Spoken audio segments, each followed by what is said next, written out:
Mila unexpectedly becomes the Queen Luna of the wolf pack, but her acceptance of this new identity seems not to be voluntary. What is the real relationship between her and Roman? When Roman's secret plan is revealed, how will she face the upcoming challenges? Explore the secrets of the Wolf Moon. Subscribe to join the adventure. Chapter 22. I didn't know where I was running to until I was already there. I collapsed just in front of the hidden entrance to the temple, pulling on it desperately before climbing down wildly. I stumbled as I tore through the passageway, knocking over preserves of food, and pushed forward anyway. I ran into the temple, straight towards the stage before the row of pews, and turned blindly. I couldn't see her. I lifted my hands to my head in a panic, my chest rising and falling before I cried out. "Cynthia!" I yelled, feeling like I had run out of time completely. I forgot about keeping quiet. I couldn't think of anything beyond my panic. "Cynthia!" I felt her hand on my shoulder before I saw her, and turned blindly to bury myself into her arms without even taking a moment to glance at her. It was similar to how I would do my own mother in my most desperate of times. I felt her hand stroking my hair down to my back, and over again, as I stood shaking in her grasp.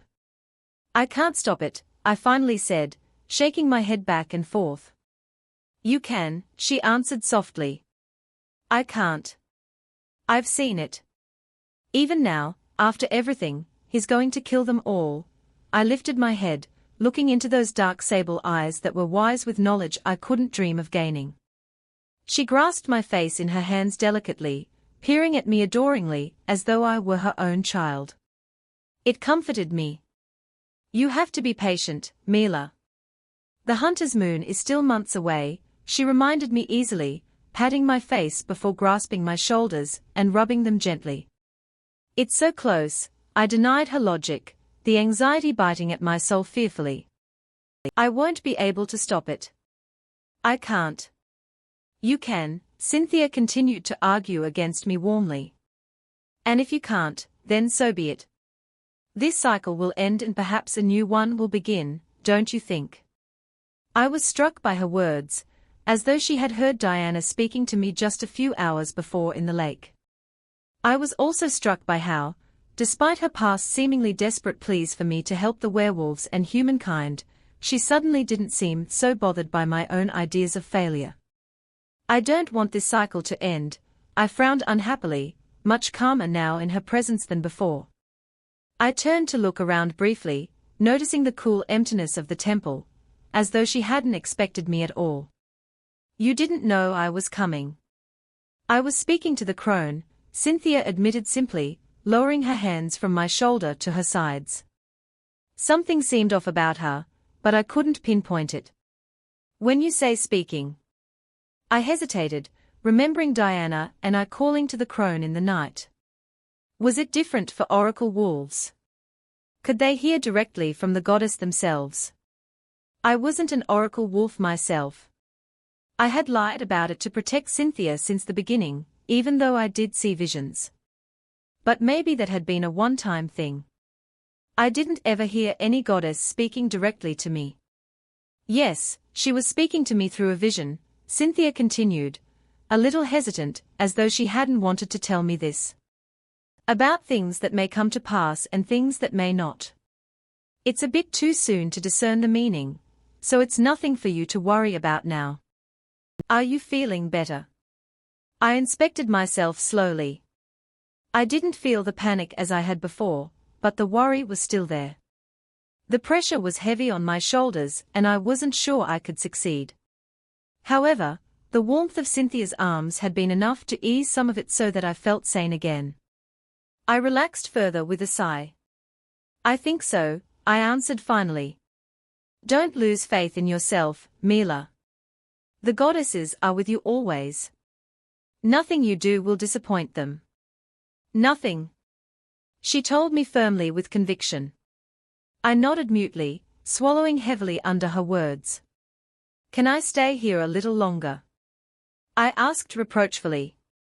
Cynthia reached for me once more, brushing her finger over my cheek softly before lowering it again. You must go now. He's waiting for you, Cynthia gestured towards the distance. I hesitated, turning towards the general direction she'd indicated and reaching within me to feel for Roman. He was still blocking me, probably waiting in his home for me to return and explain myself. I turned back to her. I'll come see you again, I promised, soon. I'll be waiting for your return, she answered with her own promise. I walked slowly back towards the hidden exit, a reluctance dragging my feet below me. I both wanted to remain in the comforts of Cynthia's presence and also avoid having to face Roman, but I wouldn't be allowed either reprieve. As I reached for the ladder, looking up to open the exit, I realized it was still open from my previous panic. Beyond this, lights flickered strangely, which I'd never been greeted with when leaving the temple before. I hesitated, but then climbed up to the surface bravely. I lifted myself to stand before the secret doorway, and Roman was there, his arms crossed as he waited for me. I stiffened before him, a dread flooding me at the cold expression upon his face. I couldn't feel him, even now as he stood so close in front of me. He wasn't the only one here. Beta Caleb stood just in the distance and others not far from him, all of them holding torches in their grasps, as though they had been searching for me. I recognized some of the wolves from the King's Corner. Messengers of other packs or perhaps alphas as well. My eyes didn't linger on them for more than a second, drawn back to Roman's form, as though he were a magnetic force on his own. Who else is in there? Roman asked me, his voice even and steely. No one, I answered quickly. Even now, I would protect Cynthia. Who else is in there? He repeated dangerously. No one else is in there. I hesitated to come up with an excuse as to why I'd just come from the abandoned temple. I was speaking to the crone. I echoed Cynthia's words, uncertain if this was the correct answer or not. Speaking to the crone. Roman repeated my words and a hint of his anger sparked between us. And what did the crone tell you, Milena? What did you ask of her? I was confused by his anger, even if I couldn't completely feel it. You don't trust me? I asked, a splash of pain coating my heart quite suddenly. What did the crone tell you? Roman ignored my own question. She told me of things that may come to pass. And things that may not. I flinched when he took a sharp step towards me, tensing further before him. Typical oracle nonsense, he said with venom before raising his voice. Burn it. What? I replied with confusion, but then realized he hadn't been speaking to me. I turned quickly, inhaling sharply in surprise, but Roman had my arms in his grasp just as quickly to stop me from fleeing. Wait. The wolves were throwing the torches into the temple as demanded, except for Beta Caleb. It happened so quickly that it felt unreal, if only for a moment. Roman's hands were hot on my arms, firm and impossible to get away from. And then I was stunned by a new thought. Cynthia was in there. Wait. I screamed, don't. The power within me flared at my command, tearing into the wolves by the temple with such ferocity that they fell to their knees. But it was already too late. The torches had already been thrown. And I couldn't control fire. I twisted to face Roman. Roman, don't. Put it out, I demanded him, my focus entirely jumbled in my panic. He was looking at the temple coldly, the flames beginning to rise and reflect in his eyes. Instead of putting it out, he dragged me to Caleb's form, still panting on his knees painfully, and lifted his torch before pulling me back roughly to the hidden door.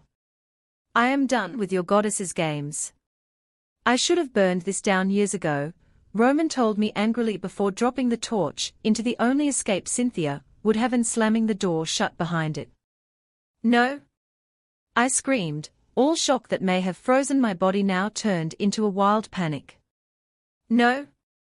The word tore from my throat furiously, as I clawed at Roman, twisting in his impossibly strong grip in any effort I could make to get free. "Cynthia," I screamed her name, abandoning all ideas of keeping her presence a secret.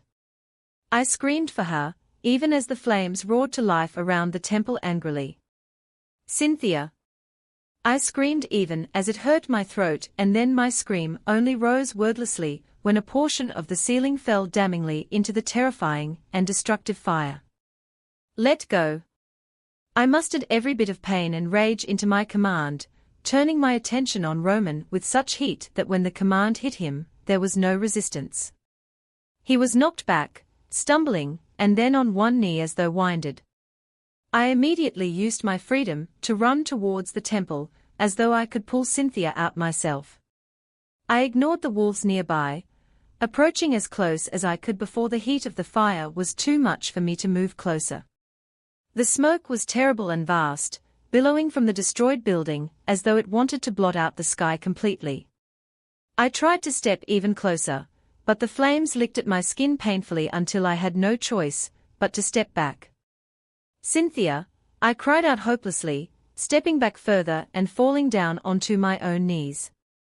She was gone. In just moments, she was gone. Without a word or a cry, she was gone.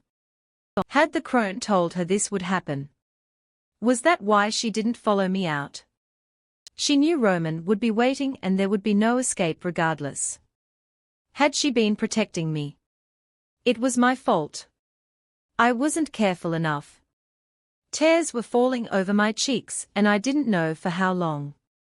The wolves nearby had begun to stand again, and still I remained, crying helplessly in pain. One reached out for me, whether to console or to obey whatever command Roman may have given in my grief, but my power rose within me angrily before they could. "Don't touch me," I snarled furiously, and they were unable to approach any further. I wasn't sure of so many things in that moment except for one. I was done. I was done with the wolves. I was done with goddesses and paths. I was done. I wiped my face, my hands blackened by the nearby smoke, and then pushed myself from the ground stiffly. I turned silently towards the wolves, most of them familiar to me. I felt I might kill them all, Caleb included, if they tried to say one word to me. They must have felt it as well because they all merely stepped away, the wolves from the other packs as well, submissively. I walked towards that hidden door, now flooded with thick smoke. Roman stood next to it, his own features carefully expressionless, as he watched me approach. I stopped just before it, turning to look where Cynthia had stood the first night I'd met her. I remembered her lifting her candle, pointing south, and I turned towards this directly stiffly. And then I began to head home. The way in which I walked through the trees could only be described as puppet-like. A string tugged on one foot, lifting my leg, and released it before doing the same with the other. I didn't run. I didn't walk with the speed of someone making an escape. I walked, mindlessly yet entirely determined, towards my past. I could still taste the smoke on my tongue, and its flames flickered behind my eyes like a never-ending nightmare. It was all I could think about as I walked forward. "Milena," Roman's voice followed me, much softer than before. I ignored him. I didn't want to hear his voice. I didn't want to see his face. I wouldn't even give the beast inside of me its own voice. If it was even there, it was buried deep, hiding from the pain I was suffering without it. "Milena," Roman repeated, and I felt the touch of his grip wrap around my arm. I paused, turning to look at his hand as though it was something inexplicable.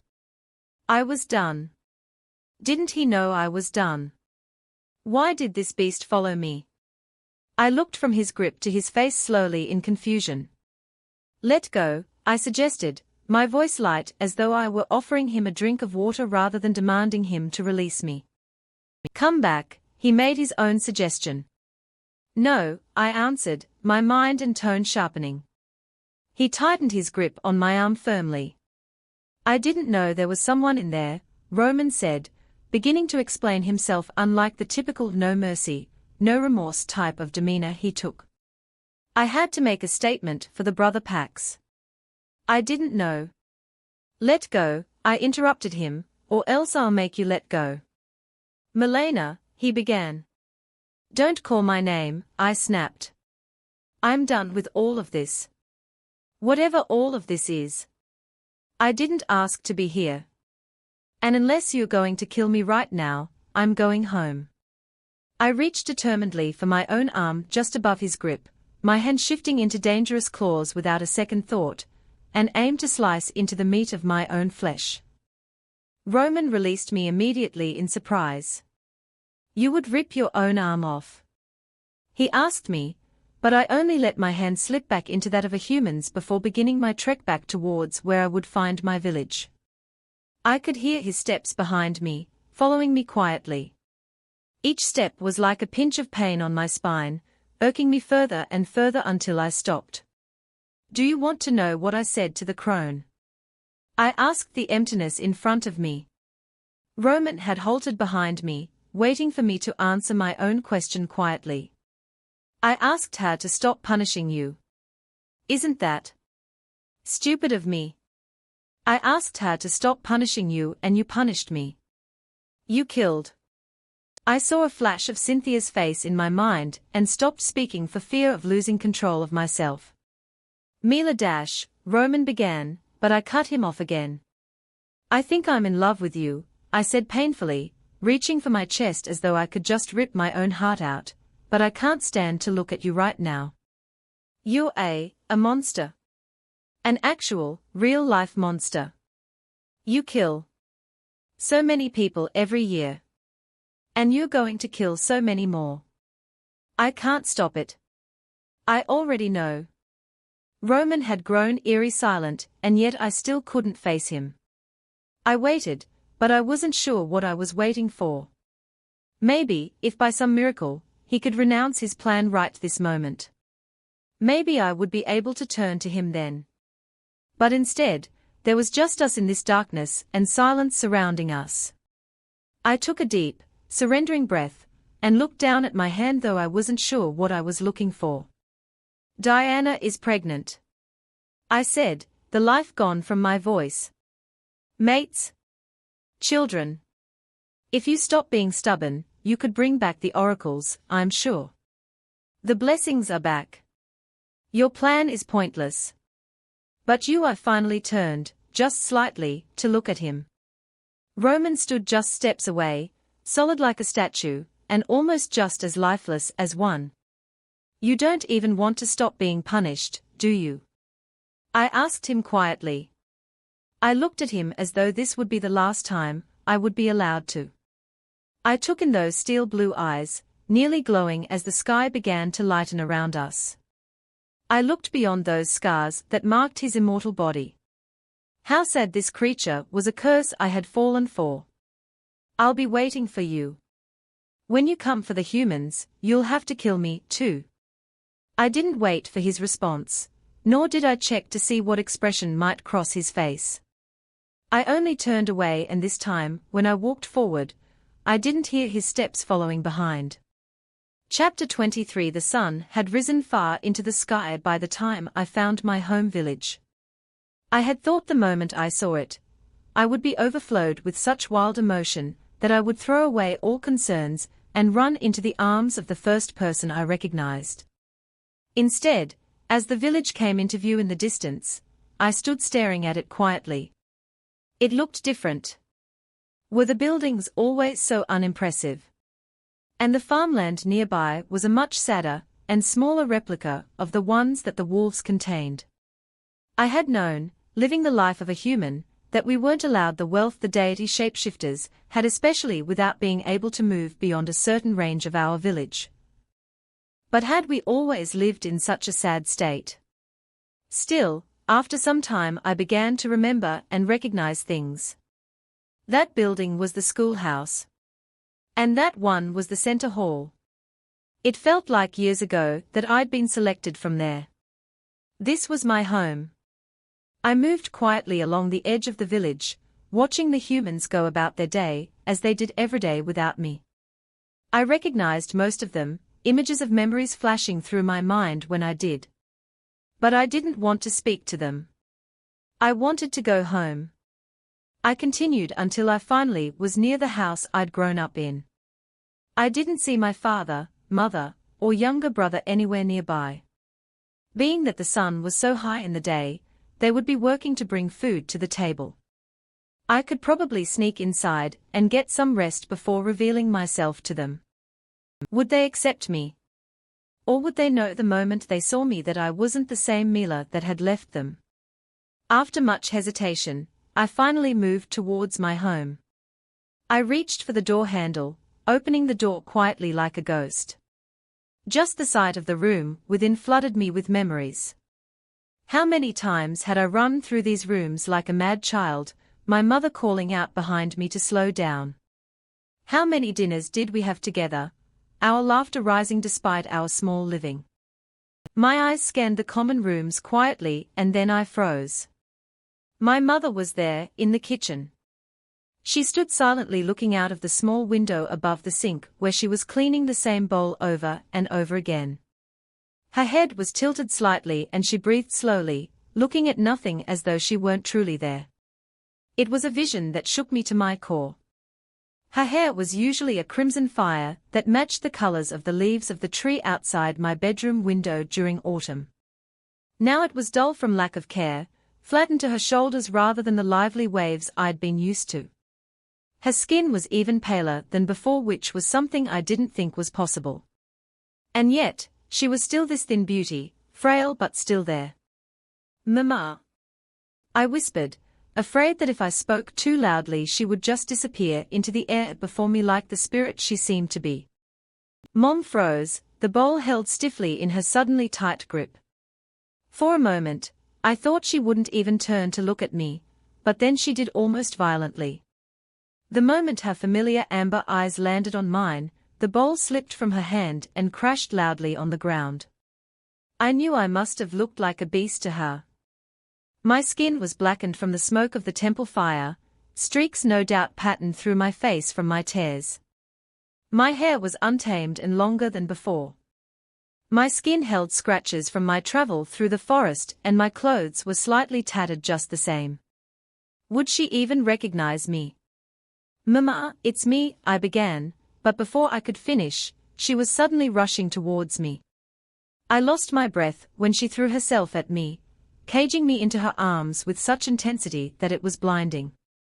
"My baby," Mom cried out, a wail of pain and happiness all in one. She tightened her grip, and a sob tore through her so violently that it hurt me. "I thought you were," she sobbed hysterically. "I thought you were." "I know, Mama," I whispered, wrapping my own arms around her and burying my face into her chest. I closed my eyes, inhaling her scent deeply. She smelled of the perfume she made from the lavender plants, just outside the village, which was familiar to me. But I could smell even more now. She smelled like freshly cut vegetables and cleaned linen, scrubbed vigorously with her own hands. There was also a hint of blood from preparing fresh game for feasts, though it had been a while since she'd done this. I had never been able to put such specific detail to a scent before being with the wolves. We clung to each other, and I let her cry into my soul. My own eyes dried, as though I couldn't express any deeper emotion after the night I'd been through. But I didn't shove her away. I would stand like this for months, if that's what my mother wanted. Anything to soothe the pain in her cries, and to make it clear to her I was home. In some ways, my home village, or Alpha as they were unaware it was called, reacted to my presence just as I worried they might. But it was for different reasons than I expected. I had worried they would sense this beastly nature that had begun to consume me while living with the Trinity pack, but it seemed they, as expected of typical humans, could sense nothing. Instead, what they feared was that I had escaped the clutches of my sacrifice, living in the wild like an animal, and only just was able to find my way home. When I had been selected, there had been several injuries following the reaction and resulting attack on Roman, and people like the village leader, John, worried their luck would be lost by accepting me back into the fold so easily. My parents convinced him to let them hold me as prisoner in their home, isolated from the rest of the village, while a message would be sent out to the Trinity pack of my existence here. I hadn't even felt a twinge of concern in such an action. It was nice to know that my own people would actively go out of the way to ensure I couldn't faithfully escape, should this have been that type of situation, but Roman knew already where I had gone. A message from the humans wouldn't be a surprise. I did as they asked with a sense of listlessness, as I was prone to do since coming home. I remained with my mother. I helped her with chores, repairs of clothing, preparations for food, and listened to her humming with a sense of happiness now that I had returned to her. My father held a slight fear in his heart, that my presence was something of a dream and the wolves would return any moment to drag me to my fate. My younger brother, Gregory, had aged in the time I was gone. His face was settled into one who knew of pain. He'd been punished for causing the uproar during my selection. Scars marked his back from a whipping the village leader declared upon him. Beyond this, he looked at me with determination, without surprise, as though he'd known all along I would have survived anything. He was patient. He greeted me with joy the moment he saw I'd returned, but something in my presence made him pause. And now, I'd catch him watching me from a small distance waiting. In the night, I'd find myself standing just on the edge of the forest. Time was passing quickly. I'd clench my hands into fists and then release them before doing it again, the whispers of those I'd met with the wolves echoing in my mind. Should I warn my village? A great purge was coming, led by those they worshipped and feared. No one had any idea. It was so isolating here. There were no ideas of preparing for battle. There were no weapons being created or defenses being built. When the packs come, it would be a brutal, swift massacre. And the only thing between the wolves and the humans would be me, a strange half-breed, who couldn't even shift, who healed like a human, and who struggled to pause even one pack, much less 6. And if Roman led the way? My heart stung to consider. Weeks went by like this. When no word or wolf came for me, the village leader released his declaration of my imprisonment, considering it an act of mercy from the deities. From then on, I was allowed to roam the village as I wished, under the acknowledgement that if the deities did come back for me one day, the village wouldn't protect me. I wanted to tell them it was a pointless disclaimer, their actions wouldn't save them in the end. But I only accepted quietly. The hot summer air was slowly fading into cooler weather. The leaves were beginning to fade, as well, their colors shifting from bright greens to quieter browns, oranges, and reds. I would look at them intently, asking them why they wanted to change so quickly. Didn't they know what was coming? On one random walk around the village, I found myself in front of the map of Alpha. This map had no name. It was so much smaller than the one Roman had shown me. The village was lined out, a small line of trees beyond it, and nothing more. I could sense rather than see my younger brother stopping to stand nearby. When I tilted my head to glance at him, he was also looking at the map, as though trying to see what I see. Should I tell him what I saw? Would it ease his mind, or would it only make him more curious? I turned to look back at the map, lifting my hand to touch the surface. "We are called Alpha," I said to Greg without greeting him. As if on cue, he stepped closer to me, looking at the map more carefully. "Did you finally see what it was?" Greg asked me, his tone careful and wise for a newly turned 11-year-old. He turned to look up at me with a frown. "Did you see what was out there?" I looked down at him as well, frowning. Then I looked up at the map again. So it did make him curious rather than satisfied. "There was nothing," I said, remembering the vast world that I had left behind. "Just violence." I recalled the soft touch of new friends and the warmth of Roman's lips on mine. "And misery."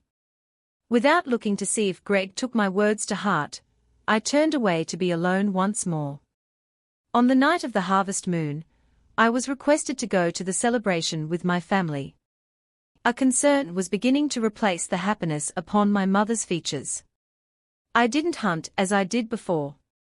I avoided the forest and stayed by her side, something she was grateful for but knew wasn't typical of me. I agreed to attend if only to ease her concerns even by a fraction. The harvest moon would be the final full moon before the hunter's moon. In just 1 month's time, if Cynthia's predictions were correct, the humans would be attacked. It would also be around my birthday, but this thought seemed so insignificant to me when compared to the grand scheme of things. I got dressed for the celebration carefully, pausing when looking at the blade next to my bed. The hilt was covered in etches of wolves, and if I were to take it from the sheath, the blade would hold the shine of a dangerous silver metal. I'd had it on me when I'd left Roman and the wolves. Every time I looked at it, I could remember Roman gifting it to me. Then my mind slipped to my hand over his mouth. Like a dog, I'd teased him. A sharp ache of pain struck my heart. I grabbed the weapon to strap onto my hip, just in case. When I arrived at the festival for the harvest moon, I stood before the bonfire and music unmoving. How strange. The night that Roman had let me mark him, I'd thought of my home when I stood before the flames. Now I thought only of Trinity and of him. And as I looked into the flames, I also thought of a temple enveloped in its own fatal fire. No one reached for me as they would do in the past. The humans of the village still looked at me warily, as though I were a wandering ghost that they weren't sure what to do with. I went to sit somewhere in the distance, looking over the festivities, as a ghost would, invisible and apart. My eyes slipped to the children running around the outskirts of the celebration, chasing one another with loud laughter. It still felt strange to see small humans of various ages running around so freely here after spending months among the childless pack. The sound of their happiness was almost hypnotizing, and I found myself staring at them whenever they passed me on random days throughout the village. I could feel the blade poking against me, reminding me of its presence on my hip, and I absently lifted it in my hands to look at it almost wistfully. I twisted it in my hands slowly and then carefully removed it from the sheath, watching the flames reflect on the surface of its blade ominously. After a thoughtless moment, I reached to touch the blade just lightly with a fingertip, expecting the sharp fire of silver to burn me as it had Roman. It took a moment to realize the metal only felt cold on my fingertip. And then I paused before touching it further. Even now, my body remained human. Of course the silver wouldn't hurt me. I wasn't a wolf. And yet, as I looked at my same hand, I recalled the claws of a wolf forming over them. I wasn't human either. Where'd you get that? Greg's voice chimed from beside me. I had been so enveloped in my inspection of the blade that I hadn't realized he'd joined me. I snapped the blade into a sheath just as quickly as he spoke, turning to look at him. It was a reward, I said to him simply, for surviving the wolf moon. I suppose in some ways this was true. You don't like it? He inquired thoughtfully with a frown. You looked sad. Did you lose the knife Father gave you? I recalled the blade I'd used during the wolf moon. It had been taken from me so long ago that I wasn't sure when or where I'd lost it. Logan had given me my own blade after that, and then Roman gave me this one. I lost it. I decidedly only answered one of his questions. Greg looked at the blade in my grip with his frown deepening, but then a flash of an idea crossed his mind. He stood quickly, digging at his belt before lifting his own blade, similar to the one I'd lost. He sat next to me again with determination. Take mine and then you can finally hunt again, without being reminded of them, he insisted, holding his blade out to me. It was such an innocent gesture, that for a moment I could only look at his blade, too oversized for him at his current age, in his grip. Did he really think I hadn't gone back to my hunts, because I only had the blade of wolves? A smile lifted on my lips humorously. Well, I suppose that's true. But I can't just leave you empty-handed, can I? I told him fondly, reaching for the blade in his grasp. I looked at the wolf blade Roman had given me, an ache of pain following the glance, and then lifted it to hand to Greg gently. Keep this with you. It'll protect you from any wolf that might want to hurt you. Greg looked at me as though he didn't understand what I meant. He definitely wouldn't have any idea why that particular blade would keep him safe from the shapeshifters, if that's the connection he'd end up with. As for me, I might not be able to save the entire village, but if I could just protect one person, at least it would be him. I lifted my free hand, messing up his hair teasingly before pulling him to me with an arm around his shoulder. His usual grumpy features fell into one of a small relief before relaxing into a smirk. If it was to ease my family's mind, I would try to act normal. After the celebration, I began to hunt again, even if it wasn't with the same wild heart I had before. I smiled with them once more, offering game I'd caught in the forest, and practiced my archery behind the house as I used to. My mother's concern faded, my father's fear was nothing more than a memory, and my brother approached me without hesitation once more. More time passed and my aunt, cousins, and other extended family began to visit more often. I supposed my mother had requested they keep their distance until I felt more at ease back home. On one random day, my birthday had arrived before I'd even noticed. My parents threw a small celebration with just family, gifting me small trinkets, and wishing me decades of life. As we feasted together, chattering away as we used to, I felt a small warmth of comfort. Even if the village couldn't look at me the same, then my family would be enough. I left my quiet musings to the night, when their eyes were no longer on me. Was it nearly the hunter's moon now? I was afraid to look to the sky anymore. Should I demand the village evacuate? Should I at least run with my family? Roman would comb the forest looking for us for the rest of our lives. I'd heard him speak of it already. But more time would be better than nothing, wouldn't it? I wasn't sure what to do. I'll be waiting for you. I recalled my last words to him. And so, with no other ideas, I did as I promised. I waited. As I sat peering out of my window on one particular night, I felt a humming sensation vibrating around me. I lifted my head from leaning on my hand, sitting upright and attentive at the familiar sensation. I could sense a shapeshifter nearby.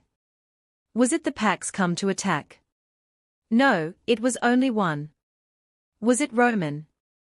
I'd kept him blocked for months now with such focus and determination that I doubt he would have been able to get through just now. I considered reaching out to him, just to check, but hesitated. No, this wasn't Roman. Whoever it was, they were coming closer towards me, moving stealthily and quickly. I stood, moving towards my bedroom door. The old floors squeaked quietly under my steps as I made my escape out of the home, stepping towards the forest towards the shifter with my own care. I was ready to use my abilities on whoever it was, should it be someone nefarious. I walked purposely into the forest, towards where I sensed the wolf. They weren't far away now. As I stepped into a clearing, I spotted them. A large wolf stood under the moonlight, its fur shades of gold. Whoever it was, they were beautiful. The wolf froze before me, as though surprised, and I peered into their eyes cautiously. Soft, brown eyes peered back at me and I was struck by the familiarity. I stood more relaxed, but yet surprised. Diana, I greeted the wolf quietly. Chapter 24. Diana shifted before me, her body forming into her more familiar presence. She stood warily before me, as though afraid I might run away. My eyes slid to her stomach. She was showing much more unmistakably now. At this point, I was certain the entire pack would know of her condition. They probably would not enjoy the fact that she had traveled all the way to my village by herself. Queen Luna, she greeted me, much too formally in my opinion. I'm not the Queen Luna anymore, in case you haven't noticed, I told her firmly. Your title hasn't been stripped by the King Alpha, so unless you're a spirit, you're still our Queen Luna, Diana informed me with a tone of scolding. It wasn't a tone she took with me often before. I frowned. You shouldn't be here, I told her, a twinge of concern licking at my soul. I purposely ignored her comment about Roman, not willing to dive into that conversation. Diana hesitated at my statement. We need you to come back, Diana said to me, suddenly anxious. She glanced behind her, as though she might have been followed, but I couldn't sense any other wolves nearby. She was alone. I took in her request silently. I could guess why she was saying this. They were probably about to start Roman's world-ending plan.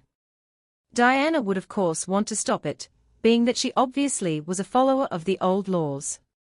Mila, please. We need you to come back, she repeated when I didn't answer her. I can't change his mind, I said stiffly. I've already tried. Diana raised her hand to her neck nervously. I'd never seen her so antsy before. Perhaps it was because she was so far from home. Or perhaps it was because she was near a village of humans and wasn't used to the proximity. You don't understand. He's changed his mind, Diana said almost desperately. I almost didn't hear her. My heart was already pounding heavily in my chest at her presence. Blood was rushing loudly in my ears nervously, as though Roman might step around a corner any moment. Would I want him to? I shook my head. What do you mean? The King Alpha. He's postponing the war on the humans. There's unrest among the packs. Something terrible is brewing. The packs may turn on each other. Some might proceed with the plan without the Trinity Pack, or approval from the King Alpha. Diana burst forward with her words, each one tumbling out of her, as though it had been a river behind a dam building within her. I struggled to follow. Roman postponed the war. I started from the beginning in confusion. He won't attack you, Mila, Diana responded, a confusion washing over her features. You don't know that already. I hesitated, remembering his silence in the forest when I'd left. I'd taken it as a confirmation that he wouldn't be swayed. He's told Caleb already. He'll postpone the war until this generation is gone and then drop it altogether. He'll protect you and your descendants, even if they aren't his own, Diana continued babbling with a renewed vigor. He's honestly talking nonsense at this point. The packs think he's lost his touch and has been swayed by the goddesses. There's unrest. It's concerning. I finally began to grasp what she was asking. Are you asking me to return so that the plan can continue? I asked incredulously, looking at Diana from her head to toe suspiciously. If you return, if the King Alpha announces you as the Queen Luna to the packs, you could show a united front. You could reveal your abilities, reveal your blessings from the goddesses, and enter us into an age among the goddesses' favor once more. The packs could find peace, and are any other wolves expecting? I interrupted her, my words careful. Diana hesitated.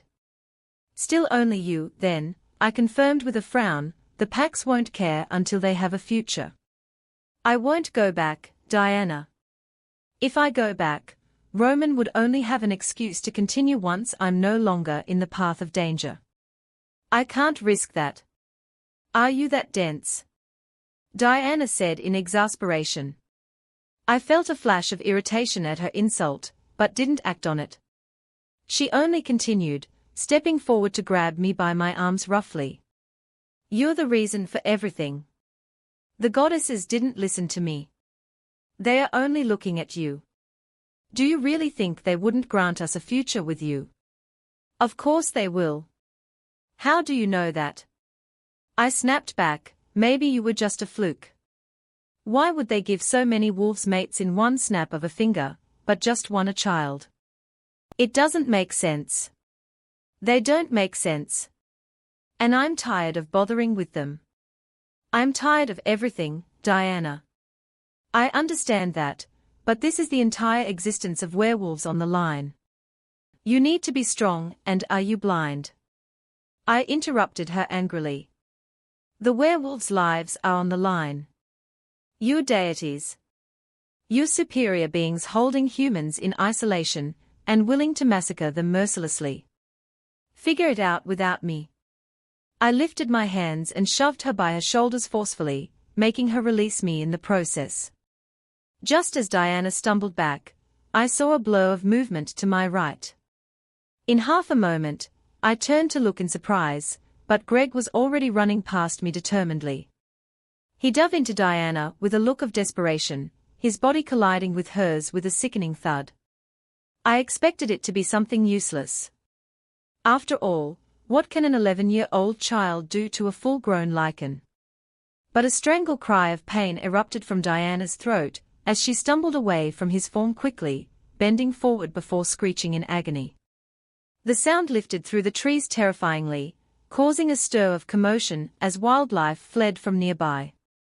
I rushed forward towards her, halting with hesitation to look to my younger brother. Greg stood with a wet blade in his grip, panting heavily with widened eyes of horror. I looked from the blade, the hilt engraved in wolves, to Diana. She stumbled further back, yelping in pain before falling to the ground. "Diana!" I cried out, running to her with my heart pounding even louder in my throat. I reached for where her hand gripped her wound and blood seeped dangerously over my own hand. Greg was still too small to aim for the chest. The silver knife had been buried into her stomach mercilessly. "Oh no! Oh no! Oh no!" I whispered the words in rising panic. Diana was gasping in agony, her eyes wide with surprise and fear. "It's silver," Roman had said, "it's lethal to wolves." She was gasping for air in my arms, grasping at her bleeding stomach painfully. You have to. Come back." Diana continued to press me, despite her injury.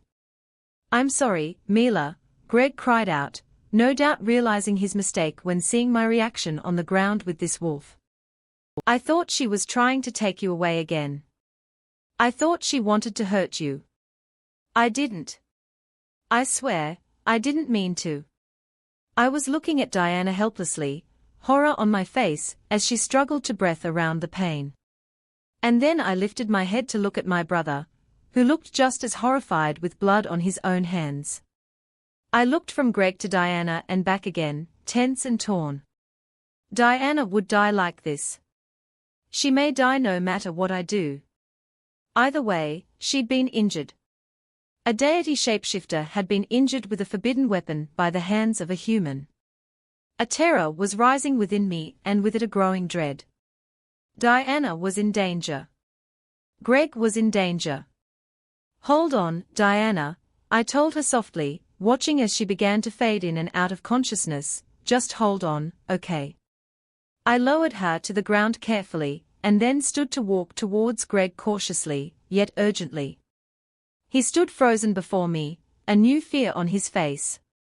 I didn't have to ask. He was afraid of what I'd think of him. I bent to my knee in front of him, and then held out my hand slowly. "I'm sorry," Greg repeated sincerely, tears in his eyes. "I didn't want her to hurt you." "I know," I said, a warmth of fondness still shining around the sorrow in my heart despite the horrors surrounding us. He looked from me to my hand, and then lifted the blade in his with a trembling grip. Then he dropped the blooded weapon onto the palm of my hand, before stepping forward to wrap his arms around my neck in a fearful embrace. "I'm sorry," he repeated over and over, crying. I touched his hair, closing my eyes to inhale his scent carefully. Behind the blood, he smelled of stolen sweets, woody projects, the heat of welding, and strains of hard work. "You're a good boy," I told him firmly, the words choking in tears in my throat that I stuffed back with a hard swallow. "I need you to go home. Tell Mother and Father that I love them, understand?" "No," Greg cried stubbornly. "Gregory, go home," I demanded, my tone much more sharp. I pushed him from me firmly, but didn't shove him away further. Instead, I lifted my hand and rubbed his head one last time. "Go home and live a long life." His eyes, so similar to my own, were red with tears. He stiffened at my demand, his hands clenched into fists, but then turned abruptly to flee home wildly. I watched him go only for a moment, and then I looked down at the blade in my grasp. The sheath was on the ground not too far away. I covered the weapon, still wet with Diana's blood, and walked back to her form on the ground. Diana was unconscious and bleeding on the ground. Beyond this, I could still hear her heart beating stubbornly in her chest. I had to get her back to Trinity, and I had to be quick, but I had no idea on how to manage this. I attached the blade to my waist determinedly before looking at my own hands. Shift, I said to myself. The beast that had been quiet all this time was suddenly rising to the surface, stretching within me as though waking up. And yet, I remained human. Do you hear me? I said, shift. I pushed my own command into the words, my power rising like electricity around me. But I wasn't reaching out for any other creature around me. I only focused on myself. My hands began to form like liquid into that half-shifted form, my feet following close behind. Fangs formed dangerously in my mouth, but still this was only a half-shift. All the way, I demanded the beast angrily. It was like speaking to a tree. I could tell it to move all day, but it wouldn't move. This was my limit. I was truly pitiful. I growled in frustration, unable to waste time further, and bent down to grab Diana's form with what shift I could manage. With the power of the beast in my grip, it wasn't so difficult to put her on my back. However, I wasn't sure of the direction to the pack from here on my own. I took a deep breath, opening that part of me that was connected to Roman abruptly.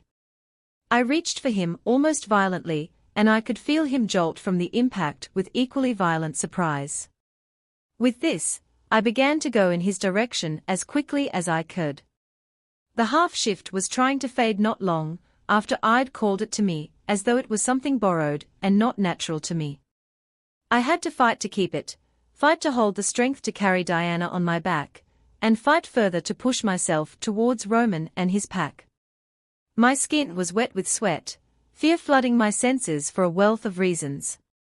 I could feel Diana's blood leaking over my back and down my legs dangerously, and yet her heart continued to beat stubbornly. I wasn't sure how long I'd carried her through the forest until the shift left me entirely. The weight of Diana's body was suffocating me as I pushed on with nothing more than a human's strength. My muscles burned, my breath tore through my lungs with strain, and I became slow, too slow. Tears were stinging my eyes from frustration and despair, but I couldn't stop. If I stopped, she would die here. I couldn't stop. A sense of alarm jolted within me and I hesitated mid-step. Before I could react, a fully shifted wolf tore into view, running towards me with terrifying power and speed. I had never seen the wolf before. Its fur was more tan than gold, its form trembling with growls, and those eyes were wide and wild with desperation. "Beat it, Caleb!" I exclaimed, knowing somehow it was him, and felt immediate relief once he was before us. He didn't shift to human form. Instead, he stood rumbling before me, his head twisting side to side as he looked at his mate on my back. "You have to take her to the healers quickly." Take her. I turned with difficulty, pushing to stand up straighter so that I could lift Diana as high as I could. Caleb understood without me having to command him. In fact, it seemed this was the entire reason he was here. How foolish of me. Of course he felt her injury and would come for her immediately. Despite my terrors, I was relieved.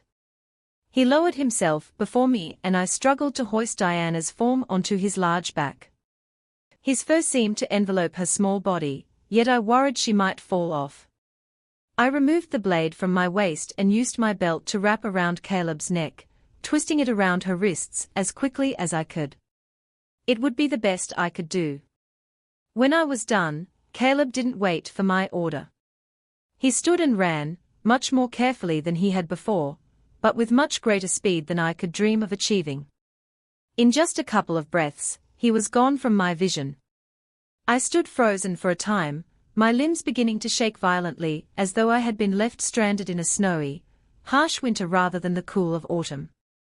I wanted more than anything to turn back and go home, to hide from everything that had happened, but I knew I couldn't. I bent down stiffly, grabbing the blade from the forest floor, and stood once more to face the direction Caleb had taken Diana. Roman was there. I could still feel him in the distance, but I wasn't sure what kept him from coming for me as well. It was as though he was waiting for me. I took a deep breath and began to continue my path back to the Trinity Pack. My heart pounded sickly within me. I was afraid. More than anything, I was afraid of the consequences.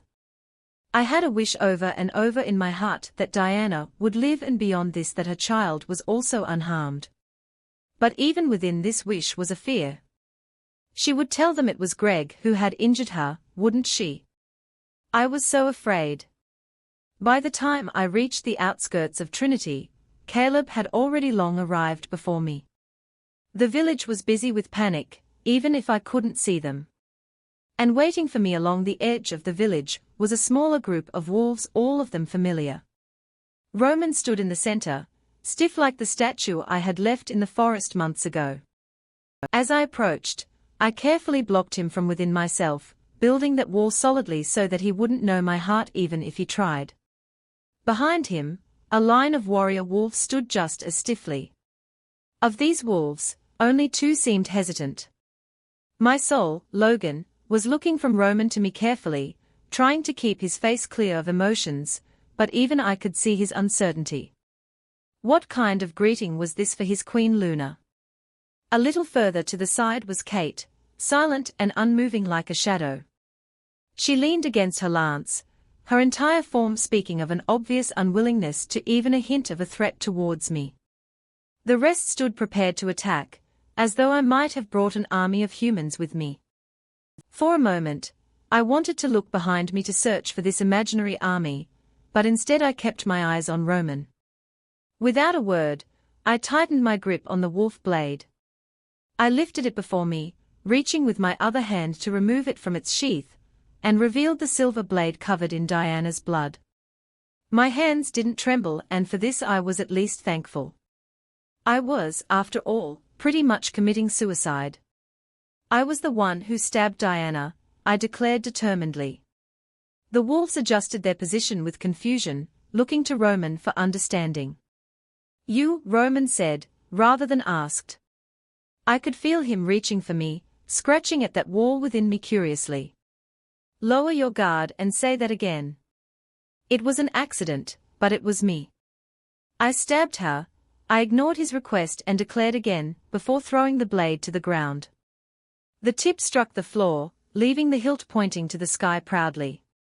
I couldn't breathe as Roman's glare remained on my form so intensely. "Are you hoping your title will save you, Queen Luna?" Roman asked me, his tone careful, and yet I could still hear a hint of anger. "She is with child." "I know my title won't save me," I answered before swallowing heavily with difficulty. I waited, my heart racing as I stared Roman down unwaveringly. After some time, he seemed to come to a decision, turning to the wolves next to him. "Put her in the solitary cell," Roman ordered angrily before turning away entirely. I froze at the statement. Even now, he wouldn't order death. Even hearing what I'd done. Or was he only postponing it? I suppose it didn't matter. If it meant my family would be safe from the wolves' wrath, I would accept imprisonment. As a couple of the warrior wolves approached me, intending to follow their King Alpha's orders, I didn't push them back with my abilities, or refuse their attempts. I let them grip my arms firmly and allowed them to begin leading me away.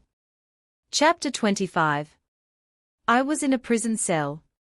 As I sat in the corner with my knees to my chest, holding myself in deep thought, I was reminded of the cell I had been held in the night of the wolf moon. This place was different. The door wasn't made of bars, but rather solid steel. There was a barred window just above my own eye level, and a smaller opening on the bottom for things like food to be handed to me. At the top of one wall was a small squared opening, too small for even a child to get through, that allowed in a small ray of daylight. There was also a bed, however uncomfortable it may be, and in one corner a toilet and small sink. The cell itself was fairly cleaned, with no jagged rough edges in corners. I supposed there would be a difference in how humans were imprisoned versus wolves. It was deadly quiet. I had already reached out, ever so carefully, to check the surroundings beyond the prison. The village wasn't close and there weren't even any wolves nearby to guard me. Roman was being smart. Solitary was a good idea, being that he knew of my abilities. I wouldn't be able to call on someone to free me. And with how the entire cell was built, I knew I wouldn't have the strength to break myself out. All I could do was wait. Despite the fact that I wasn't in immediate danger any longer, I couldn't help but feel the concern pulsing throughout me. I clenched my hands into fists, grinding my teeth together, and I wondered if Diana was still alive. Her blood was already dried on my legs and her screams of pain still echoed in my mind. She hadn't deserved that. I looked to my hand absently, her blood almost darkened to black in the shadows. I shouldn't have given something as dangerous as a silver blade to a child. First Cynthia and now Diana. People who showed nothing but kindness to me and paid the price for it. At some point during the day, someone brought me food and water, but left without a word. I wondered if it was Roman himself, but I didn't dare drop that wall within me to check. After some more time passed, I finally gave in to my undaunted hunger, and then used the sink to begin trying to clean my skin of the blood covering it. When my mind couldn't spin around the same thoughts and concerns any more than it already had, I finally slipped into a troubled sleep. "Were you really the one who hurt Diana?" A voice jolted me upright on the steel bed in the night. My heart was immediately racing as I found Roman there, on one knee, beside the bed within the prison cell. "Yes," I lied, my voice cracking from sleep. With him suddenly so near me, I felt flushed with surprised heat. It had been a while since I'd been able to see him so clearly, much less smell that intoxicating scent so heavily. I could feel a hint of anger stretching within him, but he was holding it back with difficulty. "You lied," he stated, and I tensed with further surprise. I could feel him clearly, which meant he could feel me as well.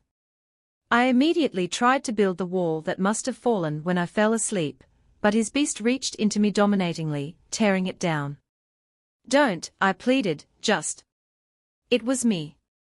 Just accept it was me." "Who did it?" He ignored my plea. "Roman." I reached for him and he immediately gripped my wrists in his hands, holding me back firmly. His touch was like a flame in the night during a long cold winter. My heart was in my throat. "I won't let you take the blame for someone else's mistake," Roman said to me, his features softening ever so slightly before he tensed further to prevent himself from being distracted from what it was he felt he needed to do. "Who was it?" "A human." "Please." I tried to build that wall again, but with his grip on me our connection remained entirely open. He couldn't hide anything from me and I couldn't hide anything from him. "A human, yes." Roman pressed firmly. I shook my head sharply, refusing to answer verbally in hopes that the truth wouldn't be given away. I could feel the anger within him beginning to heat further despite my attempt to lie, that ancient anger that remembered the pain humans had put him through. "So, a human. They had your blade and you're willing to sacrifice yourself for them. It was your family, correct?" I froze under his searching eyes. Without waiting for a response, Roman released me. I remained frozen for a moment, but as he reached the door, I stood quickly to run after him. He gripped the bars of the window and slammed the door shut just as I reached it. I wrapped my hands around the bars, around his hand, making him pause. "What will you do?" I asked him fearfully. Roman's eyes turned to look at my hand, much smaller than his, and then to me carefully through the bars. "Beta Caleb and Diana have lost their child," he told me slowly. I will do what I should have done a long time ago. I didn't feel panic at his words. I felt a cold so sharp that my muscles became stiff with it. Roman released his grip on the bars, removing himself from my touch, before turning away to leave me in my prison alone again. I was defeated. I sat on the steel bed, leaning my head against the wall solemnly. Roman would be sending the message now, if he hadn't already, for the packs to gather in their designated areas and prepare to attack. It was all for nothing. There had surely been a hope within me that when Diana's child was born, the maiden's blessing would return as the mother's had. Everything would have been solved, as much as I could manage to solve it, but this hope was gone, taken away by the hands of a human holding silver, as our ancestors had done before. And Diana? Was she gone as well? Roman hadn't specified. Either way, it was clear Roman intended to hold me imprisoned until the war was finished. It had been days since he spoke to me, and even now he only briefly stopped by to give me sustenance, before immediately leaving without a word, fully intent on me not taking advantage of some other wolf's weaknesses. It was as I had told Diana, I was out of the way of danger now. This and the fact that a human had destroyed the wolf's future was more than enough to put the war back on its path to destroy humankind. I clenched my jaws tightly and lifted my head before allowing it to thud lightly against the wall beside me. I was an idiot. I shouldn't have let my guard down. I should have made sure it was up the moment I had awakened. I dug my nails into my hands in frustration before opening them and pausing. Moonlight shone on my hand through the small window high on the cell wall, leaving a line of light across my left hand to the fingertips of my right. I traced the light on my left hand absently, looking at the crescent birthmark under my pinky.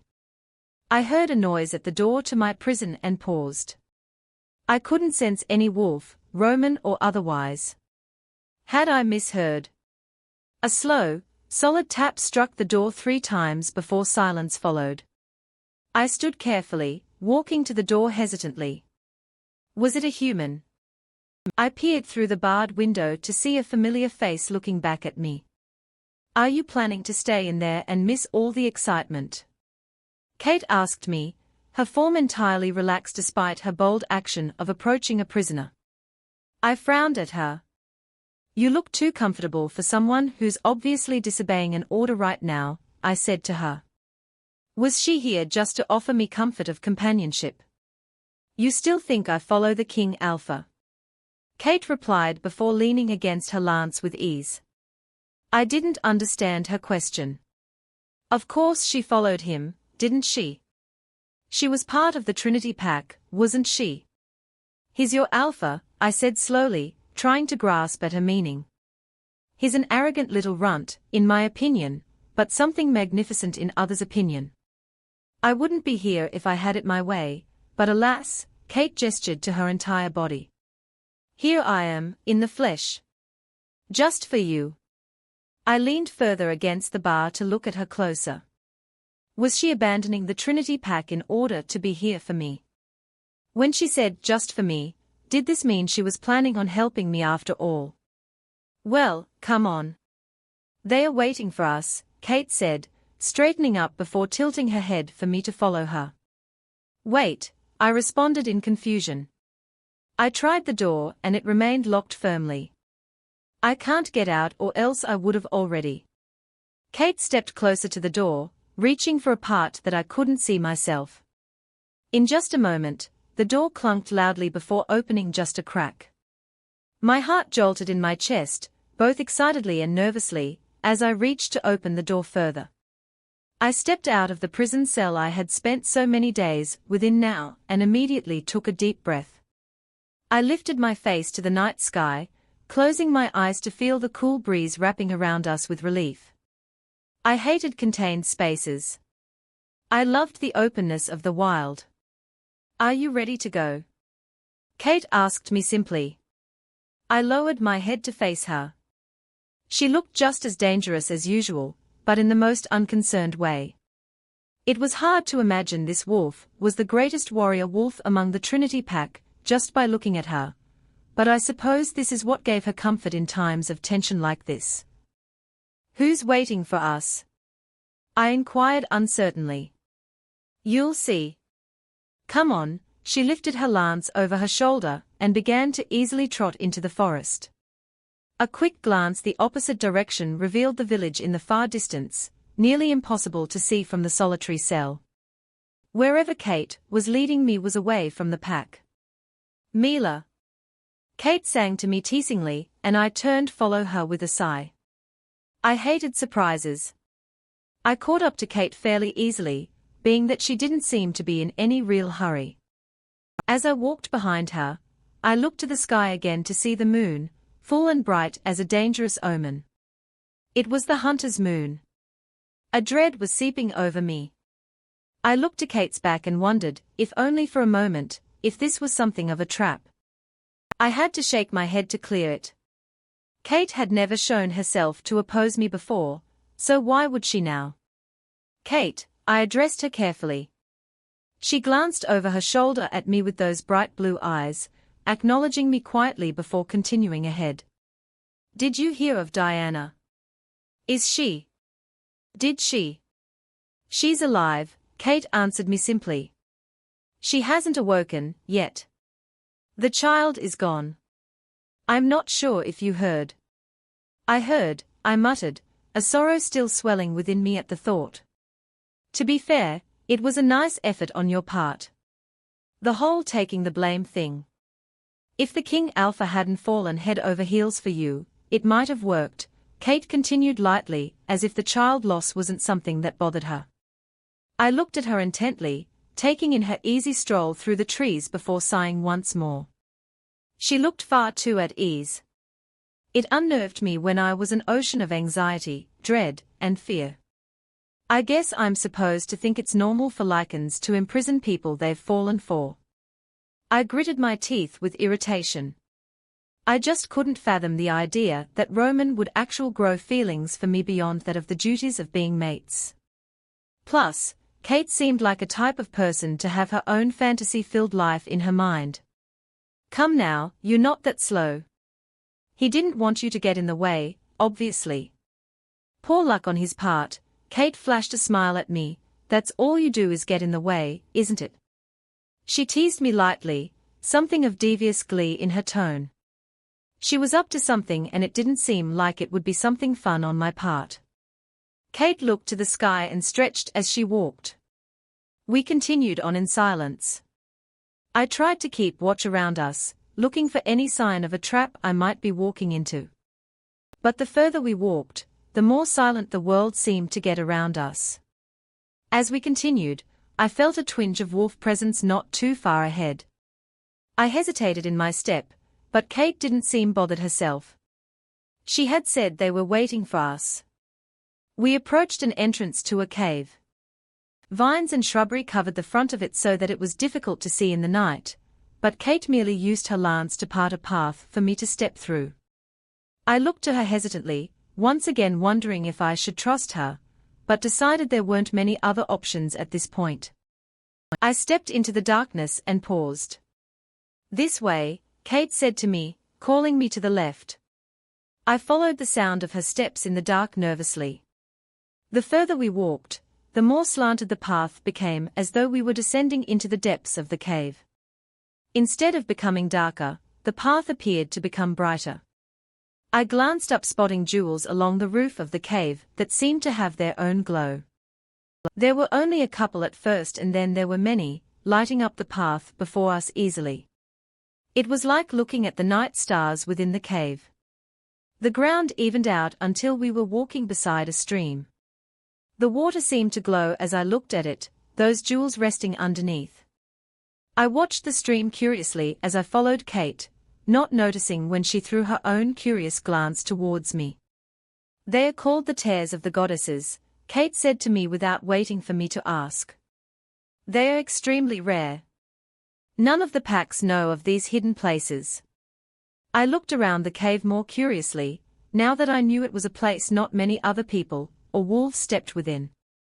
Kate led me beyond the stream and into a large, magnificent opening within the cave where the ceiling seemed to rise endlessly above us. My eyes fell from the ceiling to the floor, where a group of wolves were gathered around one large jewel in their own discussions easily. Kate stopped, making me pause next to her, and waited. I didn't recognize a single wolf before us. Their eyes turned to us, first to Kate familiarly and then to me curiously, yet no one spoke out to greet us. I felt too seen with all their eyes on me, but I looked at each one with my own curiosity. Who were these people? Mila, a familiar voice said from behind me. I froze, my heart feeling as though it stopped within me. I almost didn't want to turn around, afraid no one would be there. But I couldn't stand not to. I twisted and took a stumbling step back. Cynthia, I breathed, hesitating as I looked at her. It was her. She stood like a ghost before me, her hair silver under the glow of the jewel-like tears. Cynthia. I had spent months mourning her death, and somehow she was here. I couldn't fathom it. I told you I would be waiting, Cynthia said to me gently, stepping forward to pull me into her arms with warmth only a mother could hold. I felt tears instantly sting my eyes, as I reached to embrace her as well. She was here. She was solid. She wasn't a spirit. I thought you burned, I choked in pain. I didn't think you could get out. I thought you were gone. It was my fault. I left the door opened and led them to the temple. Cynthia pulled away as the words spilled from me, holding me before her. She reached to wipe the tears from my face with a frown. I'm sorry I worried you, Mila, but we have much to discuss and not a lot of time, she said to me with a familiar determination. Even now, when it was clear I had failed, Cynthia had faith in me. I just couldn't understand it. I don't understand. I didn't know how she could have escaped that burning temple. I didn't understand how I could possibly do anything more to stop this impending doom fated on the humans and werewolves alike. I looked to Kate briefly. I didn't understand how Kate knew to come here, that Cynthia would be here, or how she even knew Cynthia. I looked to the random wolves waiting patiently in the hidden cave. I didn't know who they were, either. These are oracle wolves, Cynthia said to me when my eyes fell on them. I looked from them to her in surprise. Oracle wolves? I asked, looking back to them.